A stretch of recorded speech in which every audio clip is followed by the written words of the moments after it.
Bem, pessoal, vamos lá para mais um problema. Agora o problema que a gente vai fazer é o problema 26 do capítulo 3, que ele diz o seguinte. Na figura que vocês estão vendo aqui, figura abaixo, pequenas partes de uma linha paralela de cargas muito compridas são mostradas, fixas no lugar, ok? Elas são separadas por uma distância L de 8 centímetros. A densidade uniforme de carga das linhas é 6 microcoulomb por metro. Então isso aqui é o lambda da primeira, da linha 1, e menos 2 microcoulomb por metro para a linha 2. Em que ponto do eixo X o campo elétrico é zero? Ok? Então o único dado que ele deu é a distância daqui para cá, né? E deu a densidade linear de carga aqui e a densidade linear de carga aqui. Ok? E pede aonde, na posição do ponto X, que o campo é zero. Então esse é o problema, capítulo 3, problema 26. Ok? Bem, então vamos redesenhar aqui a figura.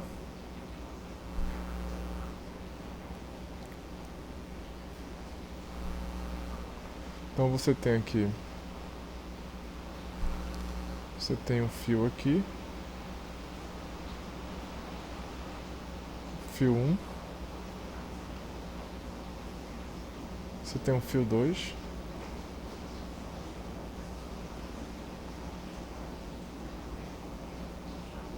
ok? Aqui o eixo Y, aqui o eixo X. Aqui você tem uma densidade linear de carga lambda 2. Aqui você tem uma densidade linear de carga lambda 1. Então, lambda 1 foram dados, lambda 2 também. Então, lambda 1 é igual a 6 microcoulomb. Lembrando, é 10 a menos 6. Lambda 2 por metro, né? E aqui é menos 2 microcoulomb por metro. A distância daqui para cá é L sobre 2. L sobre 2. E a distância L é 8 centímetros. A pergunta é, em que ponto do eixo X, ok? Que ponto do eixo X nós teremos o campo nulo, ok? Teremos o campo nulo. Bem, vamos lá. Vamos calcular. Esqueça que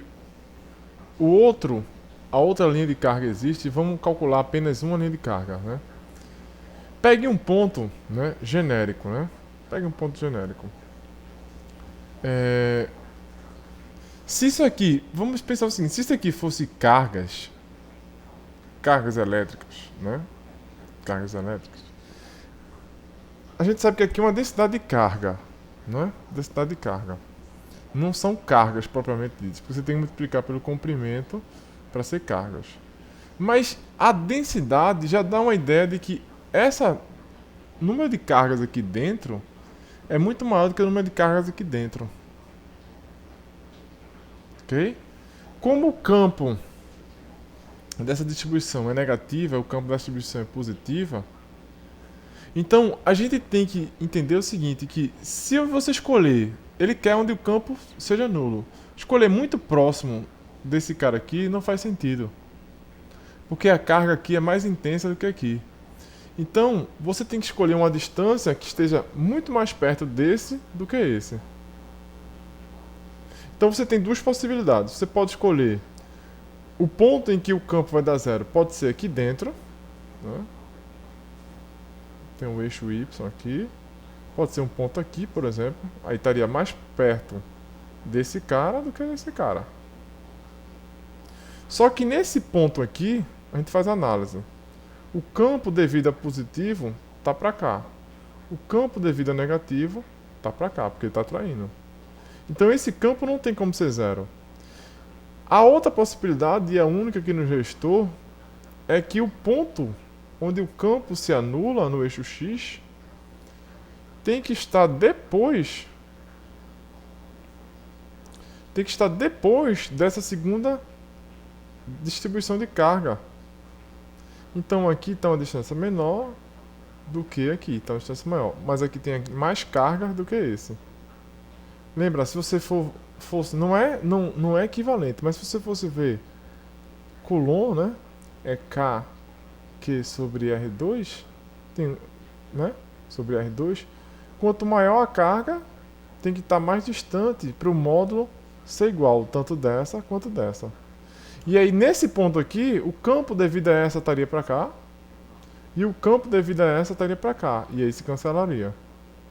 Então, de antemão, eu já sei que o ponto em que o campo vai ser zero está à direita desta linha de carga aqui. Está por aqui. Não sei que distância é essa, que eu tenho que descobrir. Ok? Bem, para descobrir isso, eu preciso saber qual é o campo gerado, né? Eu vou somar o campo gerado por essa linha de carga no ponto e somar com a linha de carga, com o campo gerado por a outra linha de carga no mesmo ponto. Ok? Mas como é que eu calculo o campo dessa linha de carga neste ponto aqui? Ok? Neste ponto aqui. Como é que eu calculo? Né? Você poderia fazer o seguinte. Dizer que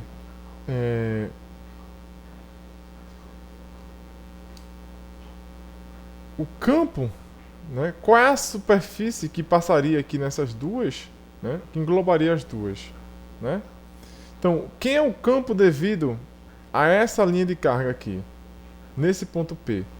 Então, o campo devido a uma linha de carga, a gente calculou em sala de aula, só vou recalcular aqui para a gente não perder muito tempo. Então, você tem uma linha de carga contínua, ok?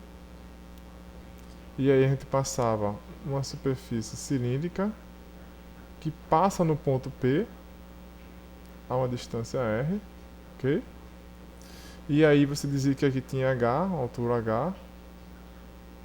A gente dizia que tem altura H. Calculava onde aqui tinha uma lambda, densidade linear lambda. Então, a carga envolvida é lambda vezes H. E a integral nessa superfície, se você calcular aí, dá epsilon zero. O campo está para cá, se aqui for positivo. E o dA também.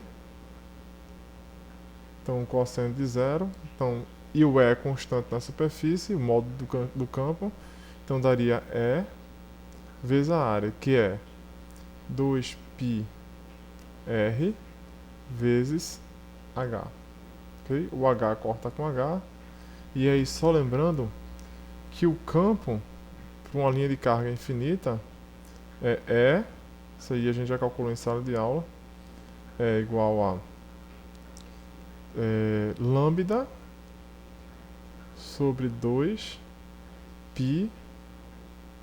epsilon 0r, ok? 2π epsilon 0r.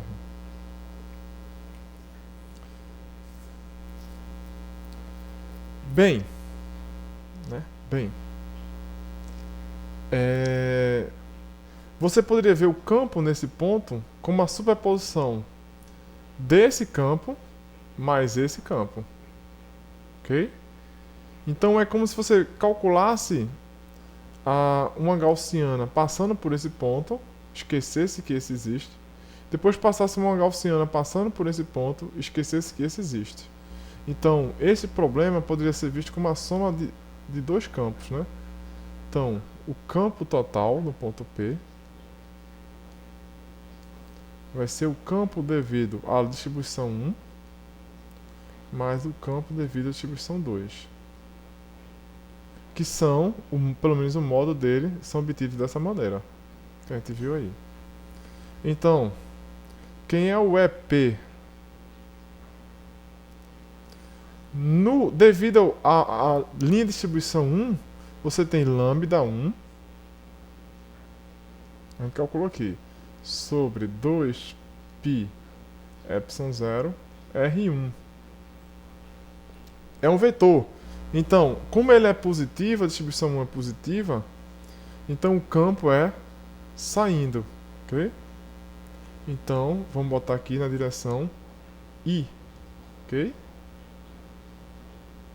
Ou seja, o vetor campo está na direção do eixo Y. Até porque eu estou calculando o campo no eixo X, ok? Devido ao 2, você vai ter mais lambda, né? Mais lambda 2, I sobre 2π epsilon 0 R2. Quando aqui é a distância. Você poderia perguntar, mas cadê o menos daqui? O quê? O outro campo não é saindo? Se a carga negativa não entrando na partícula aqui, se ele está aqui, então seria o campo entrando, ok? Mas entenda que como lambda,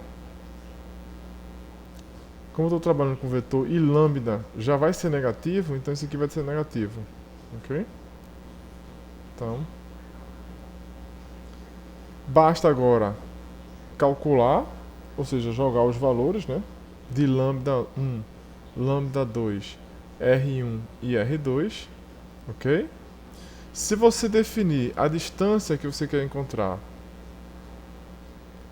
aqui como sendo uma distância, vou chamar de quê, meu Deus? Vou chamar de x, ok?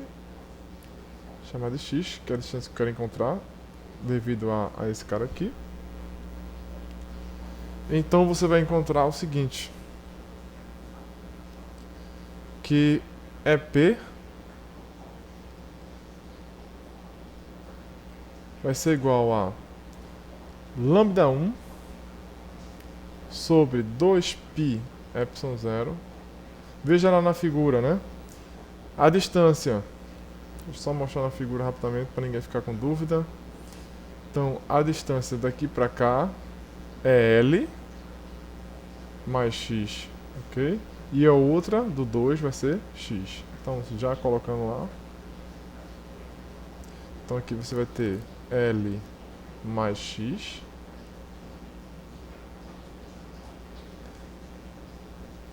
Mais lambda 2. X. Ok? Pois bem, então, note o seguinte, no ponto P, que está no eixo X, eu quero que esse campo seja nulo, ou seja,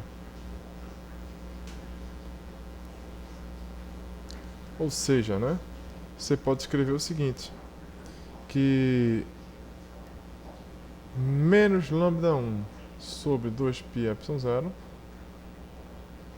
L mais X,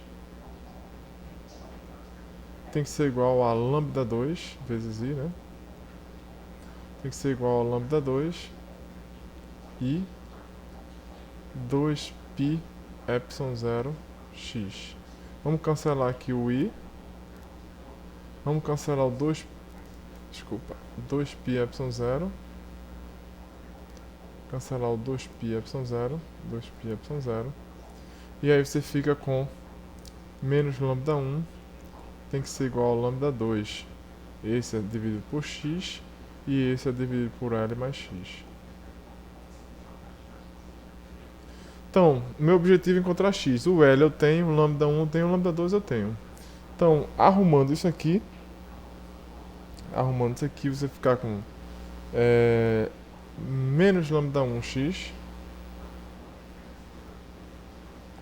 vai ser igual a lambda 2L mais lambda 2x. Ok?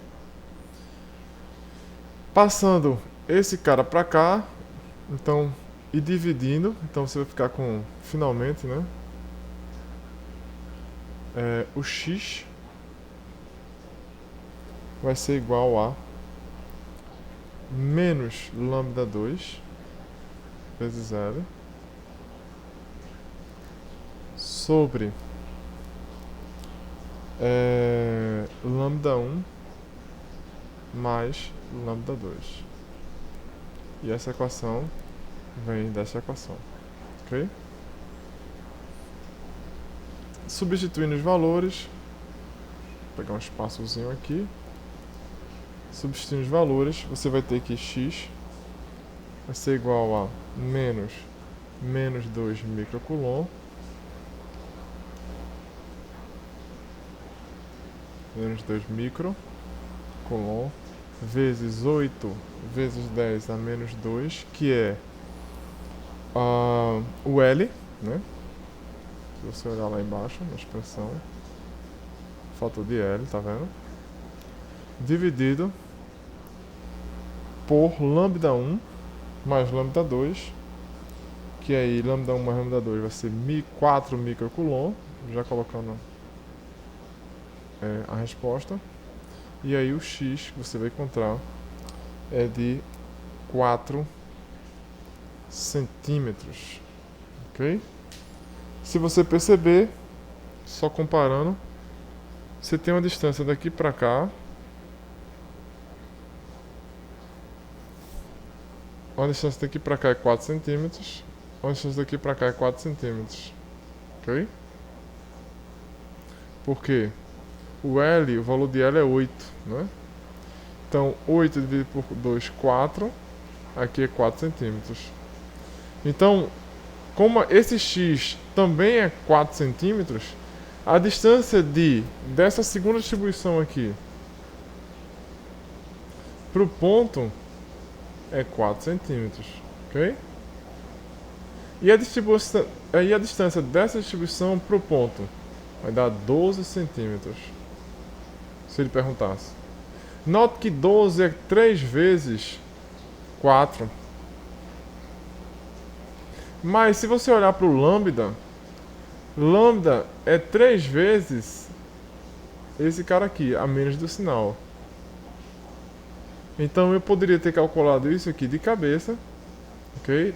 Obviamente é importante que a gente calcule tudo, mas note, se você tem uma carga que é 3 vezes a outra, basta que a distância seja 3 vezes a outra. Por quê? Isso não vale, lembrando, tá, senhores? Lembrando que isso não vale para carga pontiforme, porque o campo vai com K, Q dividido por R2. Mas o campo de uma distribuição linear de cargas infinitas vai com... a gente acabou de calcular lambda sobre 2πr. Então não vai com quadrado, vai com 1. Então de maneira que eu posso dizer que se eu dobro a minha densidade de carga, eu dobro o campo. Se eu dobro a distância, eu diminuo o campo pela metade. Então, como no problema você tinha que lambda 1 em módulo era 3 vezes lambda 2, ok? Você poderia dizer que, olhando para a expressão, então que a distância tinha que ser 3 vezes menor. Ou seja, se você tem uma distância, né, de 8 centímetros aqui, entre as linhas de carga, ok? Tem que ser uma distância aqui tal que a distância daqui para cá fosse 3 vezes a distância daqui para cá. Ou seja, só pode ser 4 centímetros. E aí você achava sem fazer conta, ok? Mas é isso aí, importante é a gente aprender a fazer. E foi mais um problema. Até a próxima, bons estudos a todos.